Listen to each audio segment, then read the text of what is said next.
Once again, thank you everybody for being here tonight for another class of the Peaceful Solution Teacher Certification Training. We'll be in the, let's see if I can get this up here. We'll be in the acceptance unit. I wonder if this monitor could be turned on.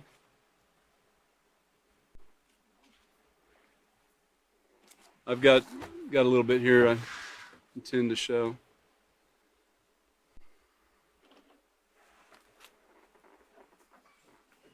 Okay, a few technical difficulties. We're getting it worked out now, though. So we're in the acceptance unit, and I believe Certificaton left off on page 36 when he taught the last class, and he suggested that we read up and preview to be prepared for the class tonight. Did you do it? Did anybody do it? Man, look at all those hands out there.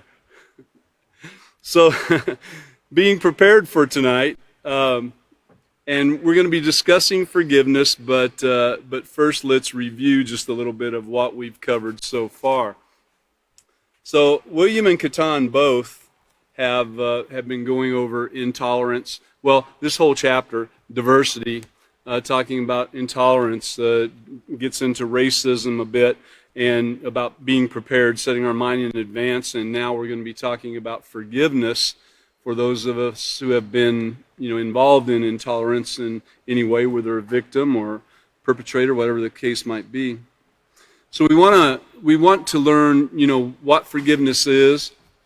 We want to learn what intolerance is, how to deal with it, and I think it might have been Chris that was talking about diversity. I could be mistaken, but I think that's where we started at. And just looking around right here tonight in the class, I can tell you this is one of the most diverse classes or groups that I've ever been around. I mean, I can see all nationalities. I can see men, children, adults. So it's a very, very diverse group. And I'm sure there's plenty of opportunity to practice tolerance and forgiveness in this great, diverse group each day that goes on. So let's go ahead and do just a little bit of review. We can turn to Lesson Plan 2, page E. Lesson Plan 2, page E, which is just before really kind of the beginning of the chapter. But Lesson Plan 2, page E, and Procedure 8. And this is where we'll kind of be starting, but it's all about forgiveness. It says, have students read the section in their handbooks entitled It's All About Forgiveness, found on page 37. And we're told to discuss the questions at the bottom of the page and allow students to write in their answers. And, of course, if you have a smaller classroom situation where intimate discussion can take place, well, that's great. We want to encourage students to always practice forgiveness of others who've not yet learned from this program. So if you feel like you've been a victim of intolerance in any way, we want to always learn how to practice this forgiveness we'll be talking about. And then remind the students that their example will be the best way to begin teaching acceptance to others. Now, one of the things about this chapter that I particularly like, well, not just this chapter, but this whole book, the acceptance book, it's always been a very moving book. Sometimes feelings, you don't forget about things really. Feelings from the past sometimes crop up a little bit, and I know that in listening to the previous teachers and talking about acceptance and accepting, those things about others that, the positive things about others, and of course we should have no problem accepting that a person might be from a different area of the state, the country, the world, different nationality, different color, different, possibly someone's in a wheelchair or some kind of handicap, something like that. We should always be accepting of these things. So when growing up, I know many of us have had situations take place where we might not have been really accepted, and it might not have been due to something that we did. I myself, I remember I was kind of tall and lanky and really kind of, I guess what they'd say, kind of dorky a little bit, When they said dribble the basketball, I slobbered on it, So not quite that, but it was something that really didn't interest me too much. But I found a group that did accept me, and many others have fallen into this too. People do want acceptance. They have a desire to be accepted and felt to be important and so forth. And so if one group doesn't give that to them, they're going to find someone who will. And many have fallen into, doing drugs or gangs or so forth, because they had that feeling of acceptance where possibly they never could get it from another group. And I know many of the personal stories here of the Peaceful Solution teachers in training here in this room, and so I know there's many that could associate with this. Let's go ahead and look at page 23 just to start out. This is the beginning of the chapter, Accepting Diversity. And at the beginning of the chapter, right there, it says, look around you. Notice that no two people are exactly alike. Even twins who might be physically identical can have character and personality traits that are completely opposite. And I believe William showed some pictures of different types of apples. Now, if you haven't had the opportunity to really run across that and try different types of apples, well, you're missing something, because most people know about the red delicious apple. You see them everywhere. They're used in candied apples, caramel apples, whatever, and it's quite the common thing. Now, there's nothing wrong with the red delicious apple. In fact, it has some great healing properties, especially for the throat and the lungs and so forth.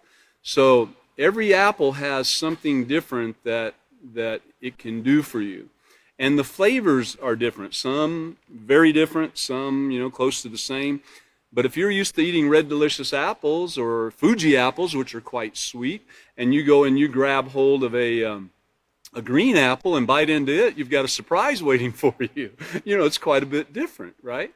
Though they're shaped the same and they're called an apple, there's big differences about them. So when we're looking at these physical differences, we have to remember there's also different cultures and values, and every person is unique. There is not another one of you out there anywhere. Anywhere. There out of the billions of people on this earth, there's not another exactly like you with the exact thoughts, the exact upbringing, and really not even looking exactly like you, though I've heard of there's some that look pretty close a lot of times. And so we have to remember that these differences here are not reasons that we should be intolerant towards anybody for any means.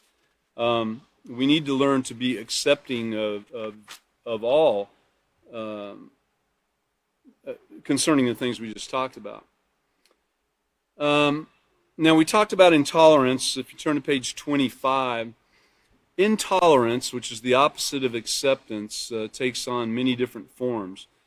And just to mention a few, the stereotyping, the prejudice, the discrimination, these are ways which intolerance shows up in our society.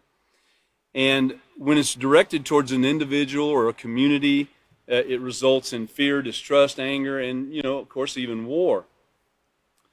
So we've got to start out when you think about it, it starts with us, and it starts out at a young age. It's what we learn when we're growing up. It's our environment. It's the influences that that are put before us, and so forth, which form us. And not to say that we can't change as we gain knowledge, the right knowledge, knowledge and great moral character. We can change.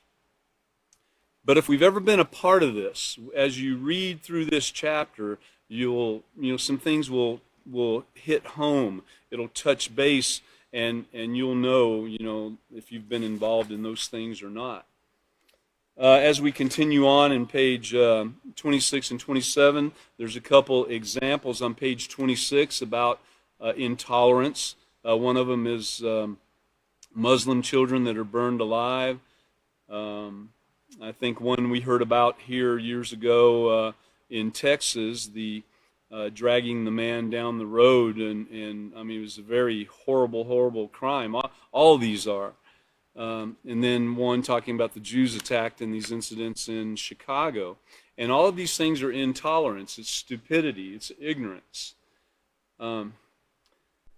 So we have to realize, though, that these are people that have not been taught properly that are doing these things. And this is our job, to learn to go out and teach the proper way of conducting ourselves.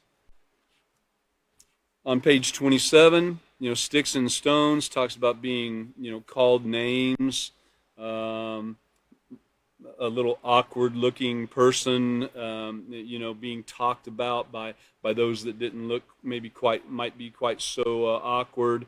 I remember a young man one time that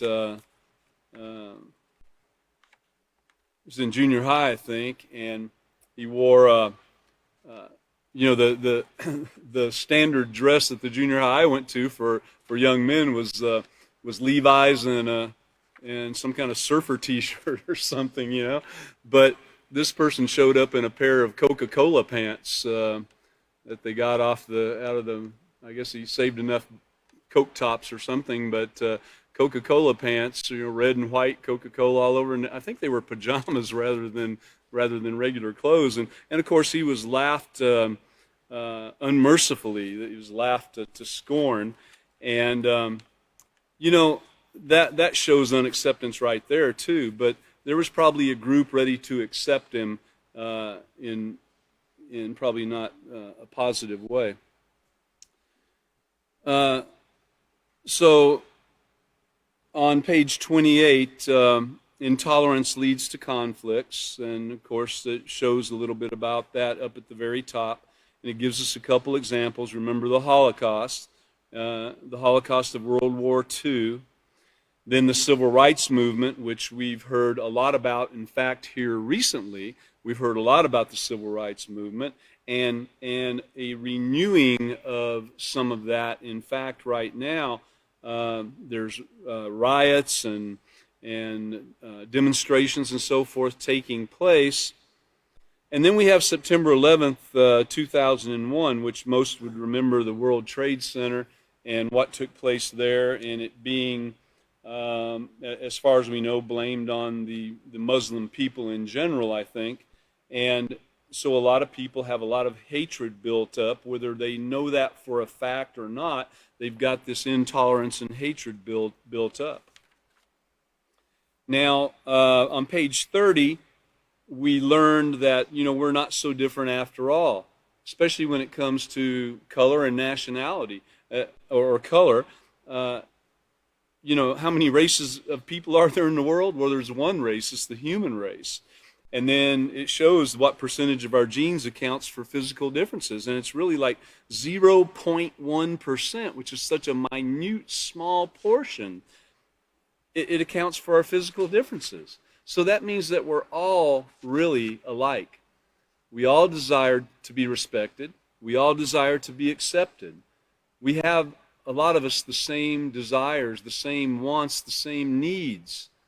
And the more we can remember that about other people, and we take the focus off of ourselves so much and remember the other person also needs these things, then we can start working towards that true acceptance and helping others and loving our neighbor as ourselves, So on page 32, we have the example of the apples, which again William gave us the pictures of the apples, and then on page 33, we're talking a little bit more about being a leader, standing up for acceptance and standing up for others in the face of opposition, and being the example. And that's what we need to be. We need to be that person that stands up for those that possibly can't stand up for themselves. Moving on page 35, Catan went over this at the last class. He talked about the diplomats, these people who are trained in learning some of the culture and the needs and expectations of other nationalities and so forth when they come to the States or when someone from here goes to another country. There's diplomats that help out. And then he went into us choosing our words. I thought it was a pretty courageous thing. But as I learned later on in life, when you go and you go to another country and you meet the people, you know what? Everybody's alike. I mean, they really are. There's just differences in the way we speak and some of the customs or the culture a little bit, But, everybody needs food. Everybody needs to be, again, respected. Everybody needs acceptance. And amazingly, they all look for it in a lot of the same places. It's very interesting, you see a building that looks similar to a building that you remember here, and it kind of makes you a little more comfortable with things. Or you go into a store and you notice some of the same items that you would purchase here, which again makes you feel, a little more at home. And then you realize, oh, I drink coffee in the morning, but so do these people too. And so it's pretty interesting. It's actually quite eye-opening. So then here we are on page 36 and being prepared. And I want to encourage you to prepare your mind in advance. It says, deciding to stand up for acceptance and tolerance means preparing your mind in advance to deal with intolerance on a daily basis. Remember to be respectful even to those who are not tolerant. Now, that's not the easiest. It's not the easiest thing to do by any means. But we're asking you, as a teacher in training of the Peaceful Solution, to please remember to be tolerant and respectful of those who are not tolerant. They just have not been taught yet, or they haven't practiced enough of the Peaceful Solution yet. Okay, page 37. That's where we're at. So let's talk about this this forgiveness then for a minute. It's all about forgiveness. Another aspect, important aspect of dealing with intolerance, again, this is page 37 in our acceptance unit, of dealing with intolerance is to be willing to forgive others when they are intolerant towards you. Wow. Is that a major thing? It is. If you have experienced intolerance in any form, your first reaction might be to feel hurt or disappointed, or you might even have thoughts of revenge. And think about it. If there's someone that's showing intolerance towards you, and it's someone that might be in a position of some type of authority, a teacher, an employer, someone that you look up to. If intolerance is shown towards you because of something, and you feel this hurt and disappointment, hurt is a huge thing. When somebody feels like they've been hurt, whether they're correct or whether it's perceived hurt, it can still have the same impact with a person. It can be devastating. And in the Peaceful Solution, we learn how to deal with this And it doesn't feel great right away, but we learn how to deal with it so that we don't seek revenge and that we don't become that intolerant person. We'll talk about that a little bit more in a minute. But I'd like to share with you, I looked up since it's all about forgiveness, I looked up what forgiveness was, okay? Let's see if we can get this on the overhead. All right. So, forgiveness. Now, I kind of laughed a little bit in Caton's last class, because a couple of times when he looked up a definition, it was about the same thing. The action or process of forgiving. Okay. I thought it was a little bit funny there. I think it occurred to him twice in that last class, but you can see that, or being forgiven, and it gives a little example right there. So I went a little bit further. Of course, we have to find out now, what does forgive mean, right? So I looked up forgive, and what we have is to give up resentment against or stop wanting to punish someone for an offense or fault. So actually to pardon. To relent in being angry or in wishing to exact punishment for an offense or fault. And then to absolve from payment. That's goes a little bit deeper or a little bit in another course. But back up to the top. To give up resentment against or stop wanting to punish someone for an offense or a fault. A fault. That's important to remember, a fault. We all have faults, and many of us are working on our faults and trying to get past them using the Peaceful Solution Character Education Program. All right, so continuing on. Deal with your feelings of hurt and disappointment appropriately by talking to a trusted adult or friend. You might be thinking when this hurt comes along, how could they do this? How could they possibly do this to me? And you start focusing on you. But again, by talking to a trusted adult or friend, and then guess what? You must then learn to forgive. To give up that resentment against and stop wanting to punish that person, okay? Now, to do that, you need to use the entire Peaceful Solution program. Because it's not an easy thing. You've got to have empathy. You've got to have compassion. You have to be practicing respect. You need to be thankful for your life. You need to be humble and caring. Now, if you have these things within you, then it'll be a lot easier to learn to forgive. But even then, it could be really tough. So forgiving others who have wronged you might not be the easiest thing to do, but without this very important character trait, your hurt and disappointment can turn into, look at that, anger, resentment, and hate.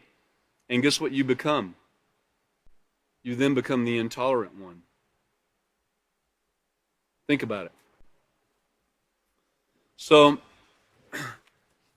we're going to revert back to the character unit for a moment, which we will probably all throughout this course, because that was the foundation there, the starting point. Page 15 in the character unit, we have that positive character trait of forgiving. So, number 7, forgiving. I don't expect that everybody would have their character unit here tonight with them, but it'd be great to bring if you have one, because I think in every class we revert back to it a little. So, number 7, forgiving. To refrain from holding anger or resentment towards someone who has wronged you. For example, somebody laughed at you when you tripped, and rather than get upset or try to get even, you forgive and laugh with them, okay? Again, to do that, all of these things have to work synergistically, all of them together. Look around that number 7. Look at number 6. There's thankful. To be conscious of the benefits that you've received. To be thankful that you're even alive this day. Number 8. To be steadfast and persistent. Being determined not to give up or change what you've set out to accomplish. Number 9, self-control. Wow, what can we do without self-control? You've got to have self-control. And then on the other page, being educated, getting all the facts. Number 2, being respectful. Number 3, being patient. Demonstrating self-control, remaining calm. And when you look up the word patient, you find out that it also means to suffer. You're waiting in line and getting a little impatient. Well, if you can be patient, there's a little bit of suffering involved because you're still waiting in line, but you're learning patience. And when you start learning this patience, it's not a chore anymore. It's just another thing. Honest and trustworthy. And look at number 5, being humble, not being proud or arrogant in any manner. Let's look at page 60 of the character unit, because this is a very important thing when it comes to learning to forgive.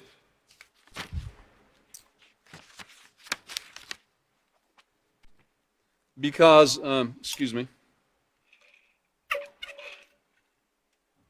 thing's loud. Yeah, it's pretty hot and dry here in Texas this time of year. So, like Catan mentioned last time too, stay hydrated.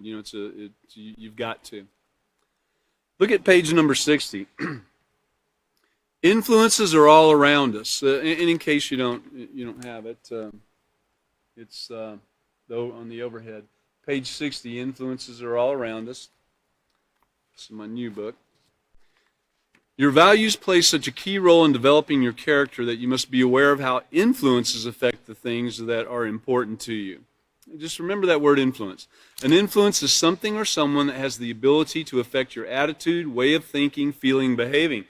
What we're talking about in being able to forgive. Remember page 37, it's all about forgiveness. And what we're talking about in being able to forgive is having that attitude of forgiveness. You say, what's the attitude of forgiveness? Well, this is what we're talking about.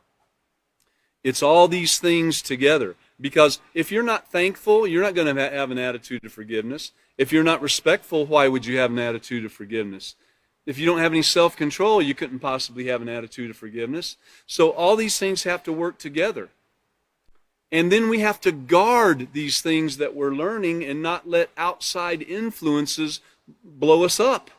And because I don't know, I'm sitting here trying to think back on, I don't know what the last movie I saw or something, but I'm trying to think back on some of these things, and I don't know if there was much forgiveness ever shown on any of those, or I don't see any forgiveness taking place on the news, on some internet sites. No one's talking about forgiveness. Who's talking about forgiveness out there? I'll tell you what they're talking about. What they're talking about is this. On the overhead? So what they're talking about is this. Never forget, never forgive. And they don't even know who they're not forgiving. They just have something in their mind that they've put there. That's what's there. That's what the media teaches us. That's what these influences, not just the media, but other people around us, if they're not familiar with the peaceful solution and they don't have some of these traits that they're working on, they're not practicing forgiveness either. Here's another one right here. Never forget, never forgive. I mean, you could go on and on. This is so prevalent in society today. And this isn't from 20 years ago. This is from today. Never forget. Now, these are 911 quotes, but it just shows you. I think some of these people are really planning on never forgetting and never forgiving. Because it's 20 years later and they're still doing this thing today. Think about it. So these influences are so extremely important. Let's see. Look at the bottom paragraph there. It says, this is on page 60 of the character unit, influences can come in all different sizes. They can be positive or negative, subtle or bold. Those are pretty bold right there. But the one thing they all have in common is they have the ability to affect what you value and affect your character in either a positive or negative way. It can affect your attitude. It can affect your attitude of forgiveness. There might be someone in this room right now today thinking, why should we forget that? Why should we forget what those people did? Why should we forgive them?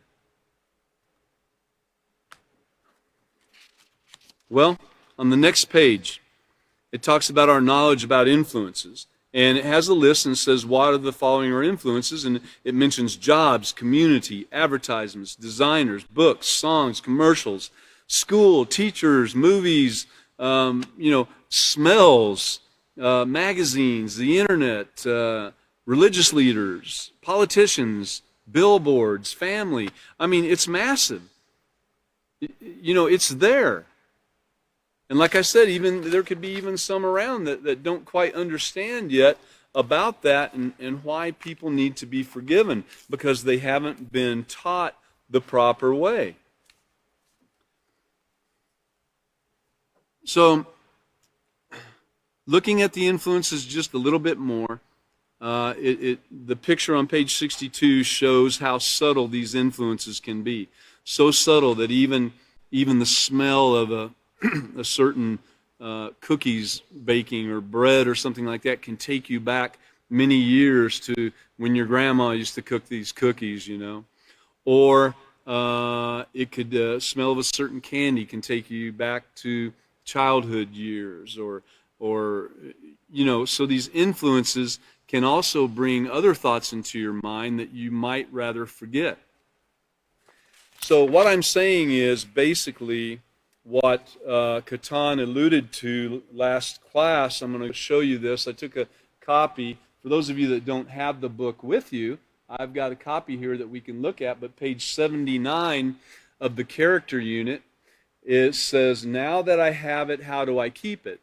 And I believe this was the picture he was alluding to about the young man behind the wall. He had a brick wall he was hiding behind from all these influences being thrown at him, shot at him, hammered at him, all these influences coming from everywhere. He's like, no, get back, And if you look, I don't know if we can probably zoom in a little bit here and see what his wall is made of. See what his wall is made of? Respect, honesty, trustworthy, patient, courage, generous, humility, compassion. And look at that one right there in the middle, forgiving. So he's got a wall built up of these great moral character traits, this attitude of positive moral character and being able to forgive.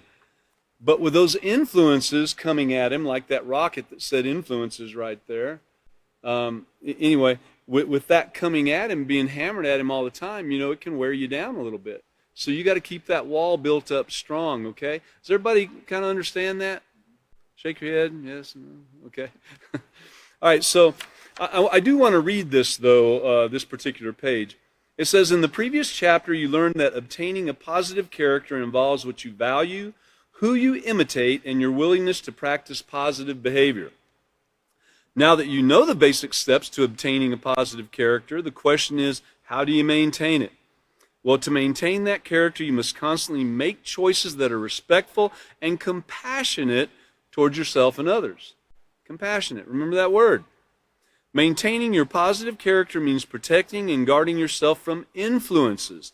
Now, I'm focusing a lot on influences tonight, and it's because it's all about forgiveness. If you've had any kind of intolerance perpetrated against you in your life, you've got to learn to forgive.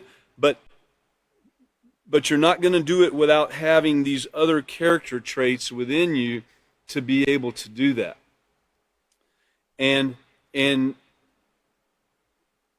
if you have the wrong influences entering your life, it's not going to hold. You're not going to be able to do it. It takes work.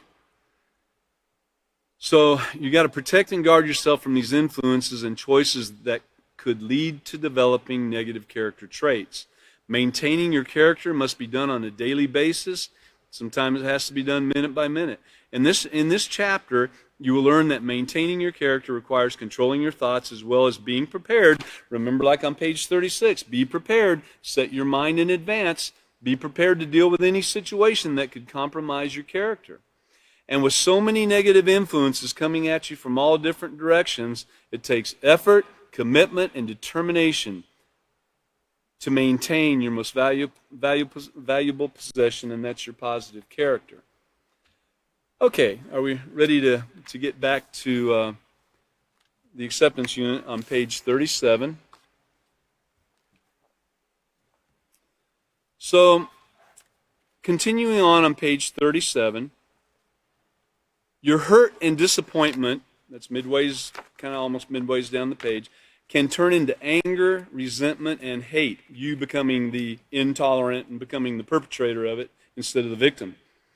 When you hold on to these negative emotions, you can develop that intolerant attitude. See, I'd like you to write this down if you would. Forgiving takes empathy, compassion, respect, thankfulness, humbleness, and caring. It takes all of those things to be forgiving. If you get that intolerant attitude, like it's talking about in the beginning of the second paragraph, you become unthankful, disrespectful, proud, self-centered, hateful, uncompassionate, and uncaring. See the two different ends of the spectrum here that we're looking at? You can actually become like the person that hurt you and begin hurting others. So, the peaceful solution means making a genuine effort to interact with all people in a moral way, even the ones who have been intolerant towards you. By maintaining the positive character traits of forgiveness and respect, you can serve as a moral influence to others. And always remember, like we learned at the very beginning of learning about the peaceful solution, when we heard what the author of the peaceful solution, Israel Hawkins, what he told us about what he learned at a young age and what his dad told him. He always remembered that two wrongs never make a right. Retaliation never has solved a problem. It only creates more. No matter, if it makes you feel great to retaliate against someone, that means you're not practicing having a forgiving attitude. You're practicing having an intolerant attitude. Now, I'd like to show you something. On the overhead, let me zoom out a moment.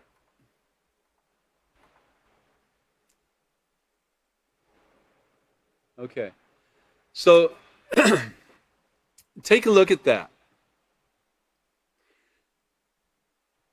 I'd like you to think for a moment about somebody that might have done something that was hurtful to you, or you feel like they did something that was hurtful to you. Remember, sometimes we imagine things being done. It isn't always true.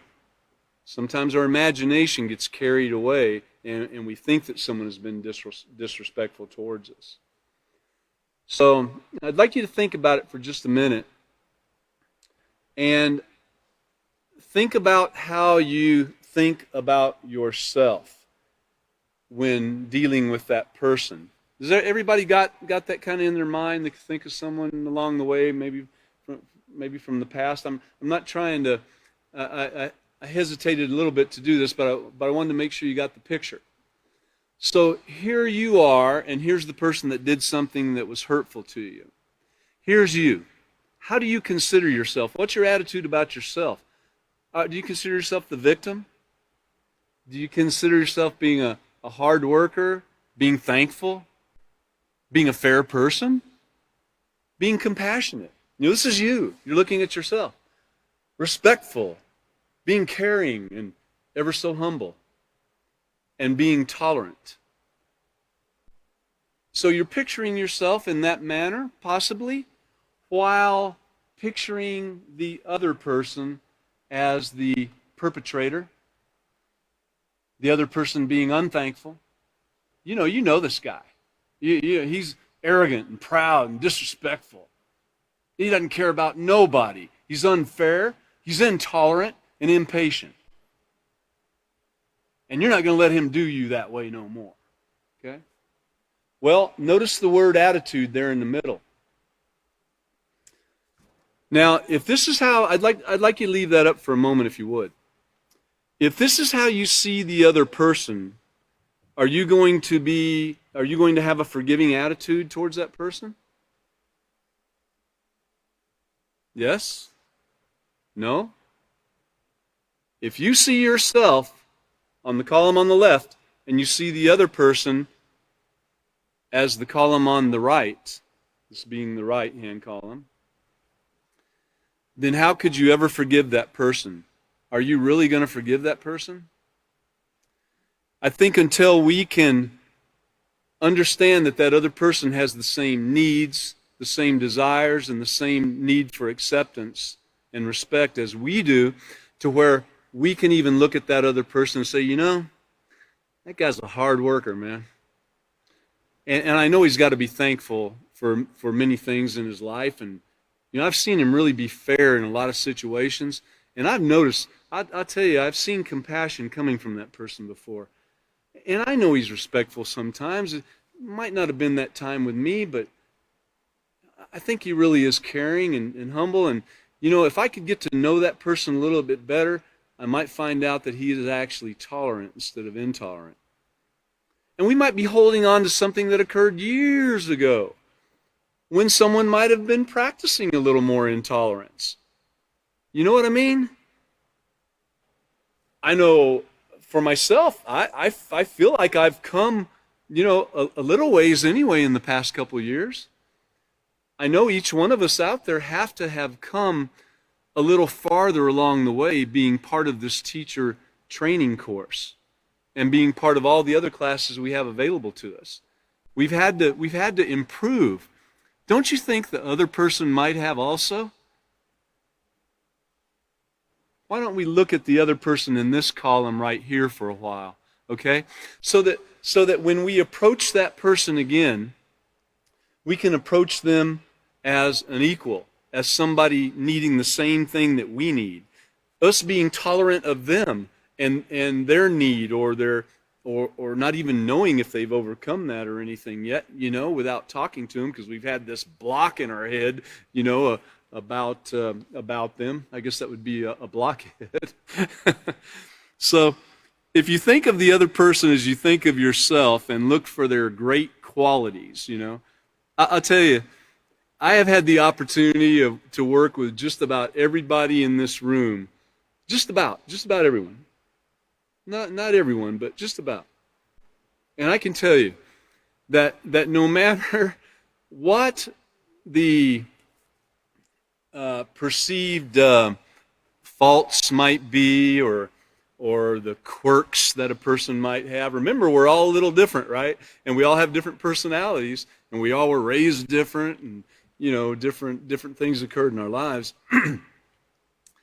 But in all of that, I guarantee you, if you start looking for the great things that a person does, then we're on our road to acceptance, to accepting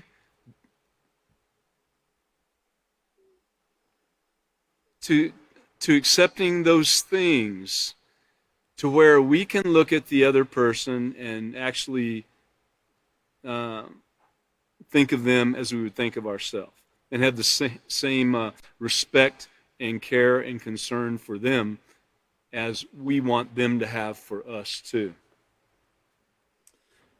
Okay, so moving on there. On page 37,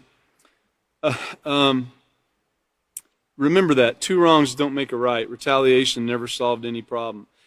And so then we have a bit of an activity there at the bottom. It says, answer the questions on the lines below. Most people have experienced intolerance in one form or another. I think we all have. If you've experienced intolerance or know someone else who has, do you recall how the situation was handled? Oh boy, do I. I can recall how a couple of them were handled, and I didn't do so well. You know, hopefully y'all did better than I did, okay? But think about it. I know we've all handled it wrong in the past, but I bet we have some successes too to where we handled it right. Let's focus on that. Let's look back on what we did and how we handled it right so we can move on and try to start doing the same thing again. So that's an activity that you can do for yourself there. I want to remind you again, having that attitude of forgiveness, having empathy, compassion, respect, thankfulness, humbleness, caring, practicing self-control, having all those things so we can learn to forgive. We've got to learn to forgive. It goes back to in one of the Peaceful Solution books that talks about holding a grudge, and it has the picture of the person drinking the glass of poison and waiting for the other person to die. How silly that is, isn't it? All right, well, page 38. Let's go there.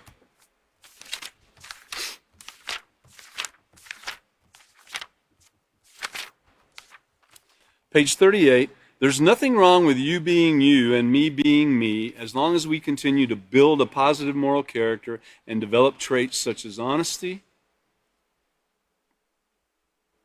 consideration, steadfastness, and empathy.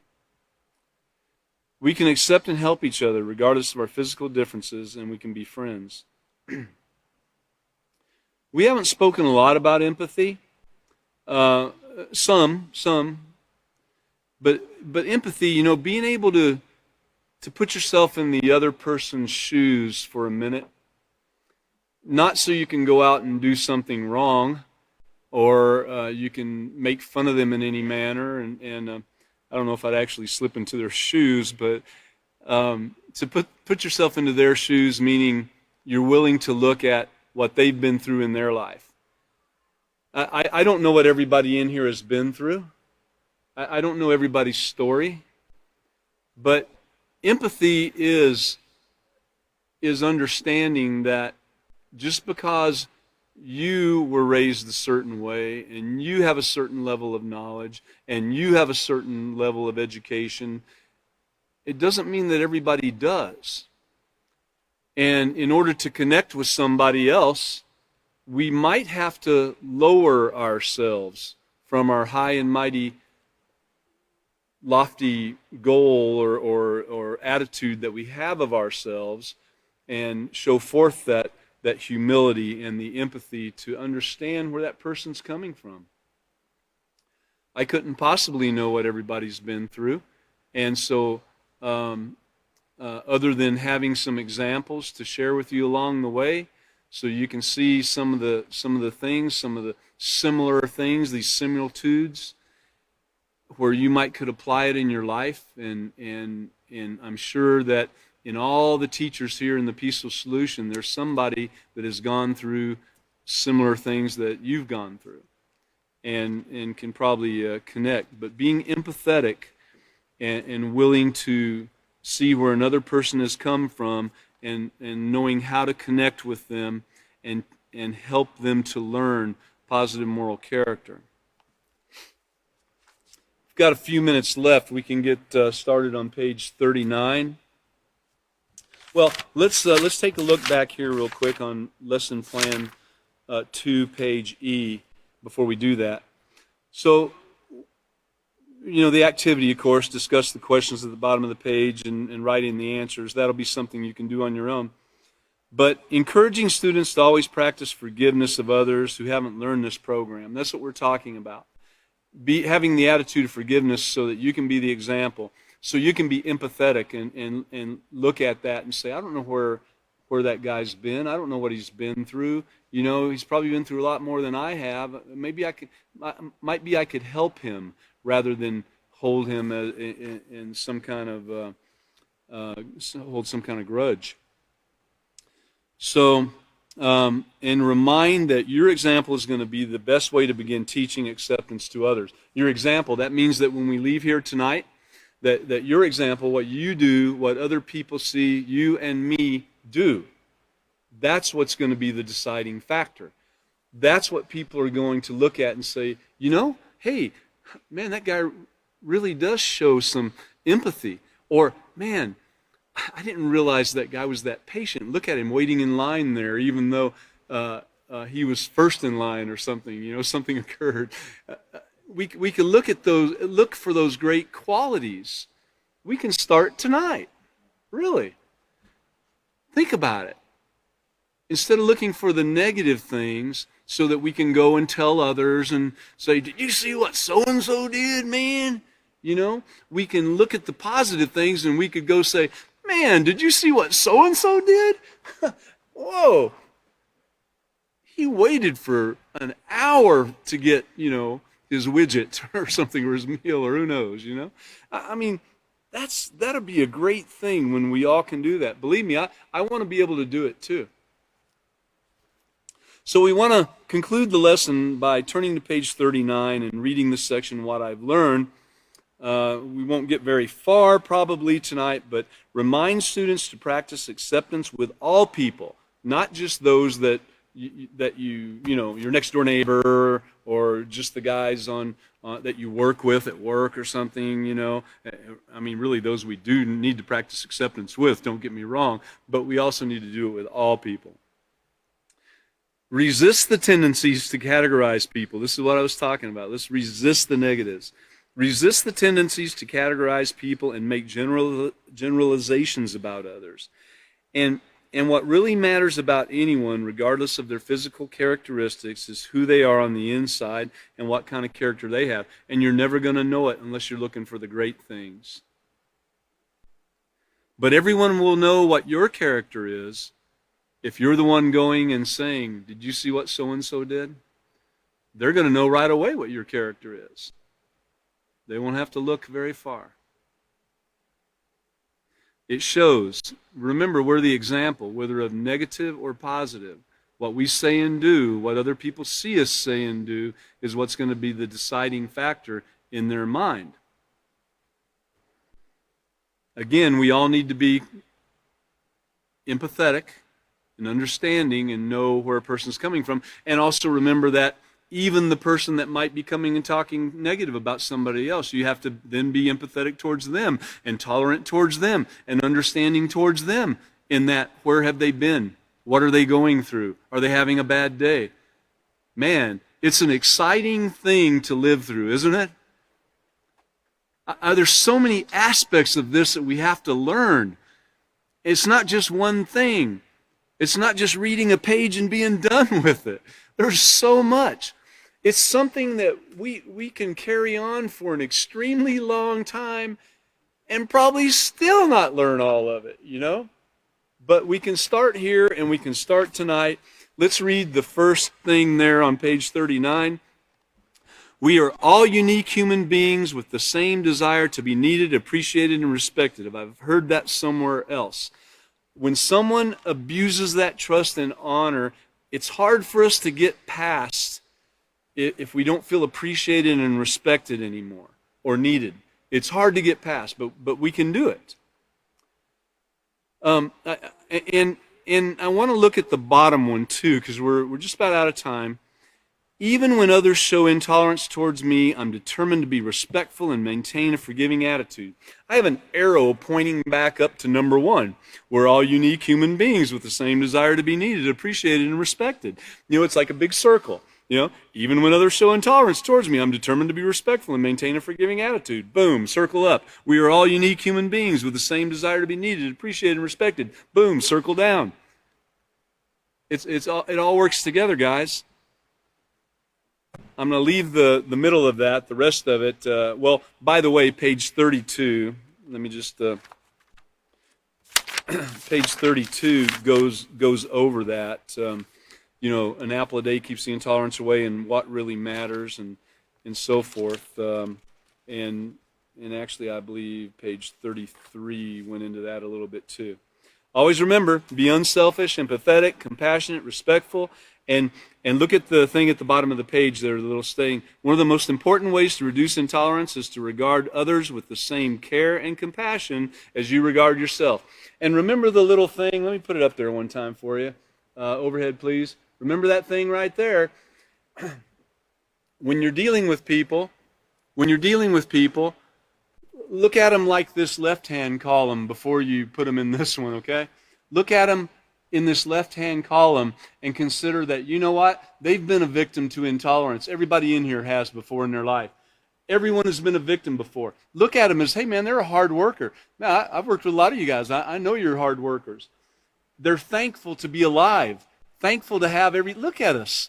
Look at us in this nation that we're in right here today. We have food. We have shelter. There's not one person in here tonight that does not have food, shelter, and clothing. If there is, raise your hand and witness that to me right now. I don't think there is, guys. Be thankful for that. We can be fair. We can be compassionate. That person we're fixing to talk to or that we've had a little conflict with, they can be respectful. They weren't always disrespectful. They might have been to me one time, but hey, they might have had a bad day. They're caring. They're humble. They're tolerant. Man, look at that person. I want to go talk to them. They're just like me. Now, if you start looking at it like that to your neighbor, to your coworker, to that person that has wronged you at some point in time in the past that you got a little grudge built up against that you've been holding on to, if you look at that left-hand column and keep that in mind when you greet them, guess what? Your life will improve far beyond you could even imagine. I'm working on it myself, and I hope you guys remind me along the way. And I can encourage each and every one of you, if you see me doing something stupid and having an intolerant attitude towards somebody, I don't mind one bit if you say, hey, David, can I talk to you a minute? I'd look forward to it, okay? Thank you for being here tonight. We look forward to the next class. Next class will be on Sunday. I don't know what the date is on it, excuse me. But it'll be at 5:30 till 6:30. We look forward to you being here, whether you're in person or whether you're on the internet. The 8th. So 8/8/21, I believe, will be the date, okay? So we look forward to seeing you all again. Hope some of this sticks with you. I hope it sticks with me. Thank you.